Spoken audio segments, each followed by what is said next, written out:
আসসালামু আলাইকুম, আমি নাসিমা হোসেন কুকিং থেকে আপনাদের সবাইকে জানাই স্বাগতম। আজ আপনাদের জন্য নতুন একটি মজাদার বিস্কিটের রেসিপি নিয়ে আসলাম।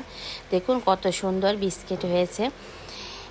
চলুন মূল রেসিপিতে চলে যাই। আমি একটা ডিম ভেঙে নিয়ে এসেছি, লবণ দিব স্বাদ মতো, ডিমটা ভালো করে ফেটে নিব, চিনি দিব, মিষ্টিটা যতটুকু খেতে চান কম বেশি করে দিতে পারেন।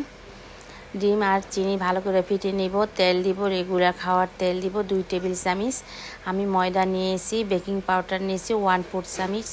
আমার ময়দাটা মথা হয়ে গেছে, আমি 10 মিনিটের জন্য রেস্টে রেখে দেবো। বিস্কিট বানানো হয়ে গেছে আমার, আমি এখন বেক করতে দিব। আমি লবণ দিয়েছি নিচে, উপরে একটা স্ট্যান্ড দিয়ে আমি বিস্কিটগুলো এখন বেক করে নেব।